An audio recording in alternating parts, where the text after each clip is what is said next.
નમસ્કાર મિત્રો, હું રાજેશ ભાસ્કર આપ સૌનું યુટ્યુબમાં આપણી આ ચેનલ પર સ્વાગત કરું છું. મિત્રો, આજે આપણે તારીખ 28 માર્ચ 2024ના કેટલાક મોસ્ટ ઇમ્પોર્ટન્ટ કરંટ અફેર અને અગાઉની પરીક્ષામાં પૂછાયેલા કેટલાક ઇમ્પોર્ટન્ટ પ્રશ્નો વિશે ડિટેલમાં ચર્ચા કરીશું, જે આપને આવનારી પરીક્ષા માટે ખૂબ જ ઉપયોગી સાબિત થશે. તો મિત્રો, આપ આ ચર્ચા સાથે જોડાઈ રહેજો અને વિડીયોને પહેલેથી લઈને છેલ્લે સુધી પૂરેપૂરો જોવાનો આગ્રહ રાખજો. તો ચલો મિત્રો, શરૂ કરીએ. શરૂઆત કરતાં પહેલાં જણાવી દઉં કે જો તમારે આપણી આ યુટ્યુબ ચેનલને સબસ્ક્રાઈબ કરવાનું બાકી હોય તો ચેનલને સબસ્ક્રાઈબ કરજો, નોટિફિકેશન બેલ આઇકોનને પ્રેસ કરીને. અને જો તમને વિડીયો પસંદ આવ્યો હોય તો વિડીયોને લાઈક કરજો અને તમારા જેટલા પણ મિત્રો છે એ બધા મિત્રો જોડે આ વિડીયોની લિંકને શેર કરજો. તો શરૂઆત કરીએ. સૌ પ્રથમ જોઈશું અગાઉની પરીક્ષામાં પૂછાયેલા સામાન્ય વિજ્ઞાનના પ્રશ્નો, જેના જવાબો તમારે મને કમેન્ટમાં લખીને જણાવવાના છે. અને વિડીયોના લાસ્ટમાં જ્યારે હું તમને આ દરેક પ્રશ્નના જવાબ જણાવું ત્યારે તમારે ચેક કરવાનું છે કે તમે આપેલા પ્રશ્નોના જવાબમાંથી કેટલા પ્રશ્નોના જવાબ સાચા છે. ત્યારબાદ તમારે શું કરવાનું તમને ખબર છે કે ડેલી જીકે ટેસ્ટમાં આપણે રોજ 10 પ્રશ્નો પૂછીએ છીએ. આ 10 પ્રશ્નોના જવાબ તમે જે આપ્યા છે એમાંથી કેટલા જવાબો સાચા છે એ પણ કમેન્ટમાં લખવાનું છે. જેમ કે 10માંથી 9 સાચા છે, 10માંથી 10 સાચા છે. અને આ જે 10 પ્રશ્નોની વાત કરી છે એમાંથી 5 પ્રશ્નો સામાન્ય વિજ્ઞાનના છે. બાકીના 5 પ્રશ્નો છે એ ગુજરાતની કલા, સંસ્કૃતિ અને વારસાના પ્રશ્નો છે. તો તમે તમારો આન્સર આપવાની છે કમેન્ટ બોક્સમાં અને હું આજના કરંટ અફેરનો પ્રથમ પ્રશ્ન છે એની શરૂઆત કરું છું. આજનો પ્રથમ પ્રશ્ન છે કે તાજેતરમાં ભારતની કઈ દૂધ ઉત્પાદન સંસ્થા યુએસએમાં તેની પ્રથમ આંતરરાષ્ટ્રીય બિઝનેસ શરૂ કરશે? તો જવાબ આવશે અમૂલ. કઈ સંસ્થા? અમૂલ, એટલે કે આણંદ મિલ્ક યુનિયન લિમિટેડ. તો આઇકોનિક ભારતીય brand Amul United states of અમેરિકામાં એની પ્રોડક્ટનું ઉત્પાદન કરીને તેની પ્રથમ આંતરરાષ્ટ્રીય કામગીરી શરૂ કરશે. અને આ લોન્ચ માટે અમૂલે અમેરિકાની 108 વર્ષ જૂની જે ડેરી છે, cooperative Michigan milk producers association, એની જોડે એણે જોડાણ કર્યું છે. ગુજરાત સહકારી દૂધ માર્કેટિંગ ફેડરેશન લિમિટેડ, એના વચ્ચે થયેલી ભાગીદારી બાદ અમૂલ પ્રથમ વખત અમેરિકામાં એના તાજા દૂધનું ઉત્પાદન કરવા માટે તૈયાર છે. અમૂલની વાત કરીએ તો ભારતના 3.6 મિલિયન ખેડૂતોના પરિવારથી બનેલી એક સંસ્થા છે. સાથે જ વિશ્વની સૌથી ઝડપથી વિકસતી બ્રાન્ડ બની છે. વાર્ષિક $10 અબજ વધુ ગ્રાહક ઉત્પાદનો બનાવતું તે સૌથી મોટું જૂથ છે. અમૂલની વાત કરીએ આણંદ મિલ્ક યુનિયન લિમિટેડ, એની સ્થાપના થઈ હતી 1946માં. કોના દ્વારા કરવામાં આવી તમારે કહેવાનું છે. હાલમાં તેના CMD છે, ચેરમેન અને મેનેજિંગ ડિરેક્ટર. એમનું નામ શું છે? જયંત મહેતા છે. અને આ Gujarat cooperative milk marketing federation, એના અધ્યક્ષનું નામ શું છે? તો શામળ પટેલ અથવા શામળજી પટેલ. એના ઉપાધ્યક્ષ છે, એમનું નામ વાલમજી હુંબલ છે. તમને ખબર છે કે નેશનલ ડેરી ડેવલપમેન્ટ બોર્ડ, એની સ્થાપના 1965માં કરવામાં આવી હતી. એનું હેડક્વાર્ટર પણ આણંદમાં છે. કોણે શરૂઆત કરી હતી? ડૉક્ટર કુરિયને. દૂધની વાત આવી, વિશ્વ દૂધ દિવસ 1 જૂન. ભારતમાં રાષ્ટ્રીય દૂધ દિવસ 26 નવેમ્બર, ડૉક્ટર કુરિયનનો જન્મદિવસ. ભારતમાં દૂધ ઉત્પાદનમાં સૌથી નંબર 1 રાજ્ય છે ઉત્તર પ્રદેશ, યાદ રાખજો. દર વર્ષે યુનિવર્સલ એક્સેપ્ટન્સ દિવસ ક્યારે મનાવવામાં આવે છે? તો આજનો દિવસ એટલે કે 28મી માર્ચ યુનિવર્સલ એક્સેપ્ટન્સ દિવસ છે.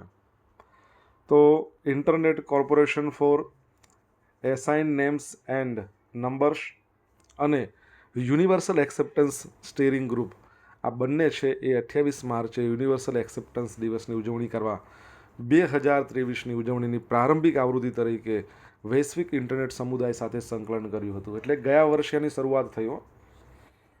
આનો મુખ્ય ઉદ્દેશ શું છે? તો વધુ વ્યાપક ઇન્ટરનેટ હાંસલ કરવામાં મદદ કરવાનો છે, જે ભાષાઓ અને સ્ક્રિપ્ટોની વ્યાપક શ્રેણીને સમર્થન આપે છે. આપણે યુનિવર્સલ એક્સેપ્ટન્સ એ સ્થાનિક, પ્રાદેશિક, વૈશ્વિક સમુદાયો અને સંગઠનોને યુનિવર્સલ એક્સેપ્ટન્સ જાગૃતિ ફેલાવવા માટે અને મુખ્ય હિસ્સેદારો સાથે યુનિવર્સલ એક્સેપ્ટન્સ અપનાવવા માટે પ્રોત્સાહિત કરવાની તક હશે. ચલો, એક દિવસ છે જેને કહીએ છીએ UN day, United Nations day. કઈ તારીખે મનાવવામાં આવે છે કમેન્ટમાં લખો ને, જો તમને આવડતું હોય તો.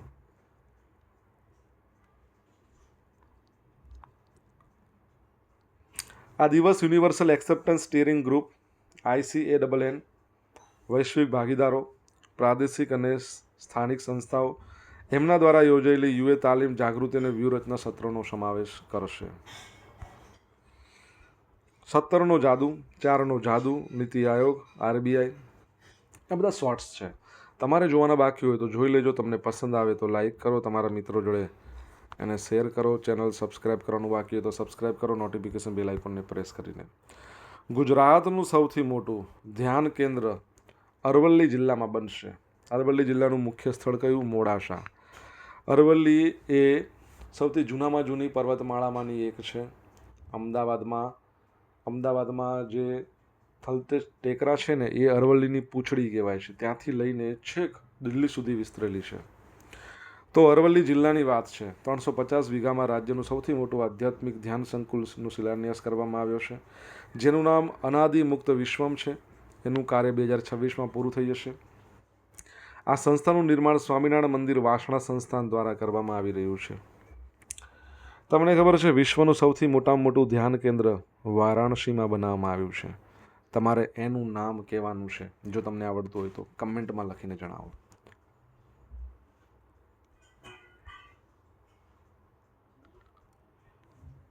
મિત્રો, વિડીયો પસંદ આવ્યો હોય તો વિડીયોને લાઇક કરો, તમારા મિત્રો જોડે શેર કરો. આપણી બંને યુટ્યુબ ચેનલ રાજેશ ભાસ્કર 2 એને સબસ્ક્રાઈબ કરો જો બાકી હોય તો, અને નોટિફિકેશન બેલ આઇકોનને પ્રેસ કરજો. જો તમારે ડેલી કરંટ અફેરની PDF જોઈતી હોય તો ટેલિગ્રામ ચેનલ પર મળશે. ટેલિગ્રામ ચેનલ છે એની લિંક વિડીયોની ડિસ્ક્રિપ્શન પર છે, જ્યાં તમને પોલ્સ પણ રમવા મળશે અને PDF પણ મળશે. તો આપણી ચેનલને આજે જોઈન કરી લો. તાજેતરમાં કોને માઇક્રોસોફ્ટ વિન્ડોઝ અને સરફેસના નવા વડા તરીકે નિયુક્ત કરવામાં આવ્યા છે?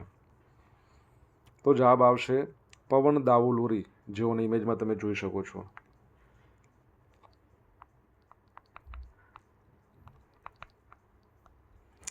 તમને ખબર છે પરીક્ષામાં આ રીતનું પૂછાય છે, પવનની સંધિ છોડો, પો પ્લસ અન એટલે પવન.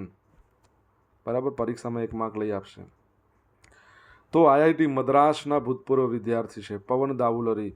એમને માઇક્રોસોફ્ટ વિન્ડો અને સરફેસના નવા વડા તરીકે નિયુક્ત કરવામાં આવ્યા છે.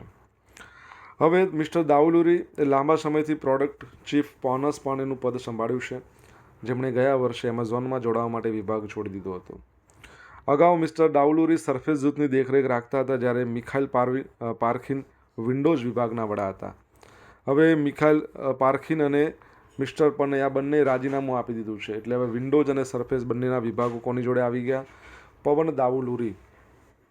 મિસ્ટર દાઉલુરી માઇક્રોસોફ્ટમાં એમણે 23 વર્ષથી વધુ એમણે કામ કર્યું છે. તેમણે કોલકોમ અને AMD સાથે સરફેસ માટે પ્રોસેસર બનાવવાના કામમાં સામેલ હતા. બરાબર છે.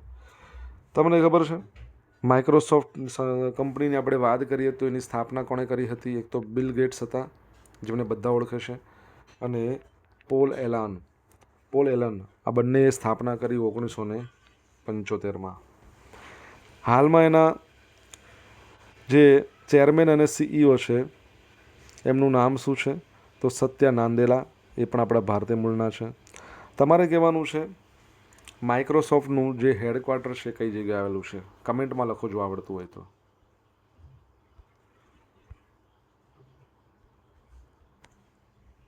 તાજેતરમાં આવેલા હુરુન રિસર્ચ ઇન્સ્ટિટ્યૂટના અહેવાલ અનુસાર એશિયાની અબજોપતિની રાજધાની કયું શહેર છે? તો જવાબ આવશે મુંબઈ. તો એશિયામાં સૌથી વધારે ધનિક કઈ જગ્યાએ છે? મુંબઈમાં. રિસન્ટલી જે હરુન રિસર્ચ ઇન્સ્ટિટ્યૂટનો રિપોર્ટ આવ્યો, અહેવાલ આવ્યો એ મુજબ અત્યાર સુધી બેઇઝિંગ હતું, પરંતુ બેઇઝિંગને પછાડ્યું છે. નંબર 1 મુંબઈ છે, બેઇઝિંગ 3જા નંબર પર, શાંઘાઈ બેઇઝિંગ 2જા નંબર, 3જા નંબરે શાંઘાઈ, અને શેન્ઝેન છે 4થા નંબર પર છે. તો શાંઘાઈ સ્થિત હરુન રિસર્ચ ઇન્સ્ટિટ્યૂટ એનો તાજેતરનો અહેવાલ છે, જેમાં એક સીમા ચિહ્ન પરિવર્તન આવ્યું. મુંબઈએ એશિયાના અબજોપતિની રાજધાની તરીકે બેઇજિંગને પાછળ છોડ્યું. આ સ્મારક સિદ્ધિ મુંબઈના વધતા જતા આર્થિક લેન્ડસ્કેપને પ્રતિબિંબિત કરે છે અને વૈશ્વિક સંપત્તિના વિસ્તરણમાં ભારત વધતી જતી અગ્રણીતાને રેખાંકિત કરે છે. ન્યૂયોર્ક 119, લંડન 97થી પાછળ રહીને એશિયાની ત્રીજી અબજોપતિની રાજધાની તરીકે સ્થાન પ્રાપ્ત કરી 92 અબજોપતિ ધરાવે છે. એટલે આખા વિશ્વમાં વાત કરીએ, સૌથી વધારે ધનિકો ન્યૂયોર્કમાં રહે, સેકન્ડ નંબર પર ધનિકો લંડનમાં રહે, ત્રીજા નંબર પર રહે મુંબઈમાં અને ચોથા નંબર પર બેઇજિંગ. મુંબઈના અબજોપતિના દરજ્જાને આગળ ધપાવનારા નોંધપાત્ર વ્યક્તિઓની વાત કરીએ તો રિલાયન્સ ઇન્ડસ્ટ્રીઝના મુકેશ અંબાણી, અદાણી ગ્રુપના ગૌતમ અદાણી. ભારતની અર્થવ્યવસ્થા, જે મજબૂત અર્થવ્યવસ્થાની વાત કરીએ, 2023માં 7.5% દરે વૃદ્ધિ પામી, જેમણે 94 અબજોપતિઓને ઉમેરવાની સુવિધા આપી. 2023 પછી દેશમાં સૌથી વધુ અબજોપતિની સંખ્યાને તે ચિહ્નિત કરે છે. બરાબર છે, આ યાદ રાખજો. વિશ્વમાં સૌથી ધનિક હાલમાં વ્યક્તિ કોણ છે? ફોર્બ્સના રિપોર્ટ મુજબ. જો તમને ખબર હોય તો કમેન્ટમાં લખો. યુનાઇટેડ નેશન જનરલ એસેમ્બલી એણે આર્ટિફિશિયલ ઇન્ટેલિજન્સ પરના પ્રથમ ઠરાવને મંજૂરી આપી દીધી છે અને આ રિઝોલ્યુશનનો ઉદ્દેશ વિકસિત સમૃદ્ધ દેશો અને ગરીબ વિકાસશીલ દેશો વચ્ચેના ડિજિટલ વિભાગને બંધ કરવાનો છે. યુનાઇટેડ સ્ટેટ્સ દ્વારા પ્રાયોજિત અને 123 દેશોના સહપ્રાયોજિત ઠરાવને સર્વસંમતિથી અને કોઈપણ મત વિના સ્વીકારવામાં તેને આવ્યો હતો. તમને ખ્યાલ છે, યુનાઇટેડ નેશન જનરલ એસેમ્બલી એનું હેડક્વાર્ટર ન્યૂયોર્કમાં છે. 1945માં એની સ્થાપના થઈ. હવે ગયા વર્ષે એનું 78મા નંબરનું સત્ર હતું. કેટલામાં નંબરનું? 78માં. આ વખતે 79મા નંબરનું આવશે. તો એના પ્રેસિડેન્ટ કોણ હતા?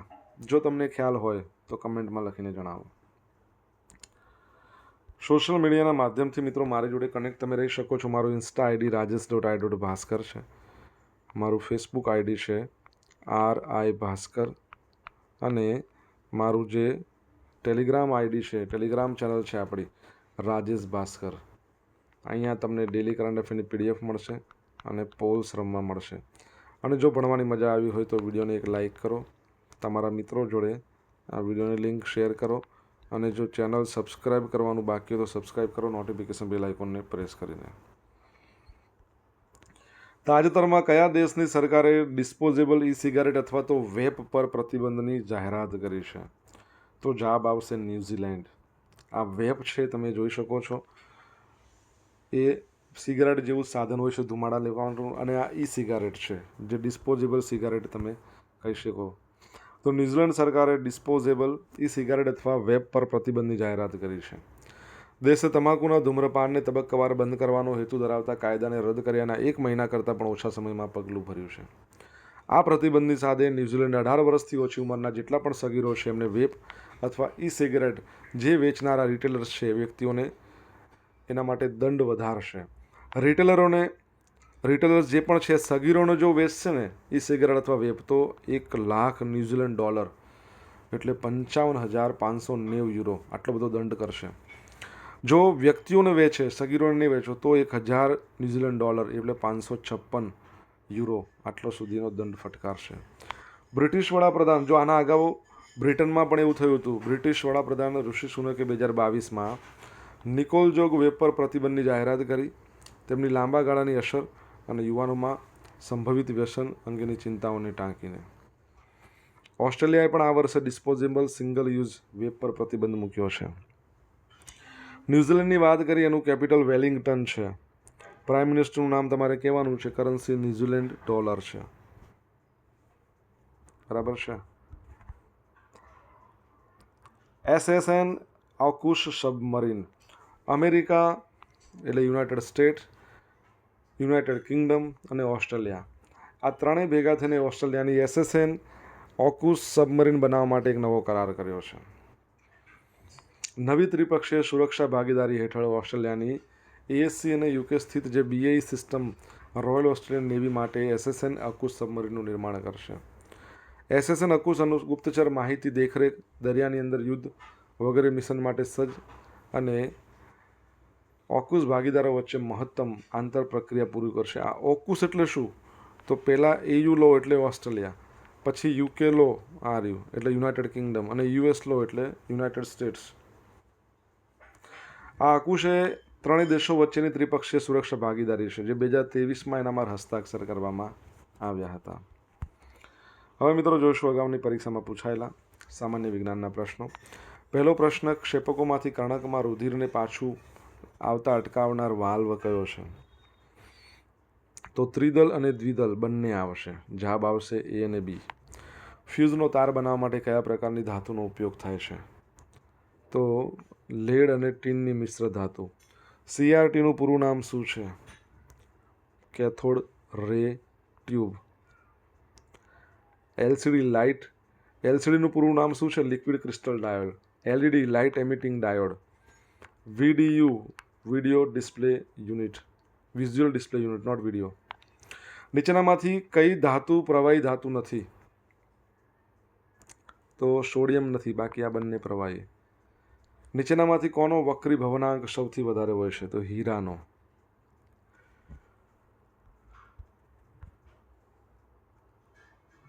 હવે મિત્રો જોઈશું અગાઉની પરીક્ષામાં પૂછાયેલા ગુજરાતની કલા સંસ્કૃતિ વારસાના પ્રશ્નો. પહેલો પ્રશ્ન, હાલી નૃત્ય કઈ આદિજાતિનું લોકનૃત્ય છે? તો દુબળા આદિજાતિ. મોઢેરાના સૂર્ય મંદિરની રચના કેવી છે? પૂર્વાભિમુખ. કચ્છમાં આવેલા ભદ્રેશ્વર કોનું તીર્થસ્થાન છે? જૈનોનું. ભવાઈના પિતા અસાઈદ ઠાકર ક્યાંના વતની હતા? સિદ્ધપુરના.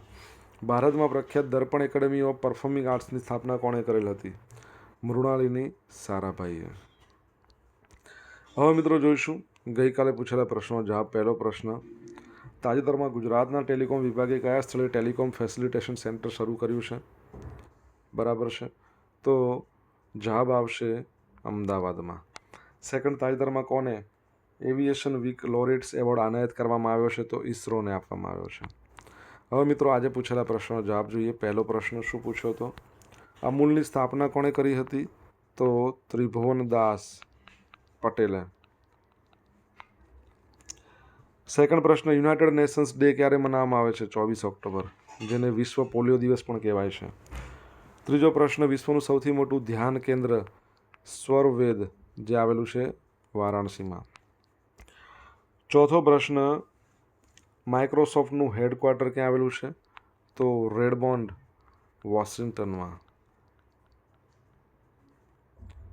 પાંચમો પ્રશ્ન, વિશ્વમાં સૌથી ધનિક ફોર્બ્સની યાદી પ્રમાણે તો બર્નાર્ડ આર્નોલ્ટ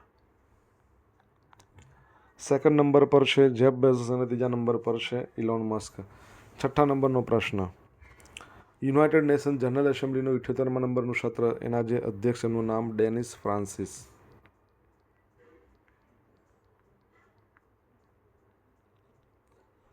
સાતમા નંબરનો પ્રશ્ન, ન્યૂઝીલેન્ડના પ્રાઇમ મિનિસ્ટરનું નામ શું છે? તો યાદ રાખજો, ક્રિસ્ટોફર લુક્સન. તમે લક્ષણ પણ કહી શકો. ઓકે. હવે મિત્રો જોશું ગઈકાલના કરંટ અફેરમાંથી પૂછેલા કેટલાક ઇમ્પોર્ટન્ટ પ્રશ્નો જેના જવાબો તમારે કમેન્ટમાં લખીને જણાવવાના છે.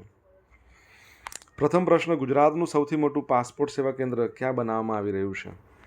જો તમને જવાબ આવડતો હોય તો કમેન્ટ બોક્સમાં લખીને જણાવજો. સેકન્ડ પ્રશ્ન, T20 ફોર્મેટમાં 12,000 રન બનાવનાર પ્રથમ ભારતીય ક્રિકેટર કોણ છે જેણે 50 રન છે ને એ 100 વખત માર્યા છે અને એમાં વિશ્વમાં ત્રીજા નંબર પર છે? તો જો તમને જવાબ આવડતો હોય તો તમે કમેન્ટ બોક્સમાં લખીને જણાવી શકો છો. તો મિત્રો આ હતા આજના દિવસના કેટલાક મોસ્ટ ઇમ્પોર્ટન્ટ કરંટ અફેર. સાથે આપણે જોયું અગાઉની પરીક્ષામાં પૂછાયેલા કેટલાક ઇમ્પોર્ટન્ટ પ્રશ્નો એના જવાબોની સાથે. આશા રાખું છું બધાને ભણવાની મજા આવી હશે. જો ભણવાની મજા આવી હોય તો વિડીયોને લાઇક કરજો, તમારા મિત્રો જોડે શેર કરજો. ક્યાં શેર કરશો? WhatsApp, Twitter, Instagram, Facebook, Telegram, signal, threads, જેટલી પણ સોશિયલ મીડિયા એપ્લિકેશન છે તમે વાપરતા હો એ બધામાં આની લિંક શેર કરજો. તમારા મિત્રોને પણ આનો લાભ લેવા દેજો. બરાબર છે? અને જો હજુ સુધી આપણી આ બંને યુટ્યુબ ચેનલ છે, એક તો રાજેશ ભાસ્કર ને બીજી રાજેશ ભાસ્કર 2, આ બંને યુટ્યુબ ચેનલને સબસ્ક્રાઈબ ના કરી હોય તો ફટાફટ સબસ્ક્રાઈબ કરી દો, નોટિફિકેશન બેલ આઇકોનને પ્રેસ કરીને. અને તમારા જે પણ અભિપ્રાયો છે એ અભિપ્રાયો કમેન્ટ બોક્સમાં લખીને જણાવજો. તો મિત્રો thank you so much for watching this video.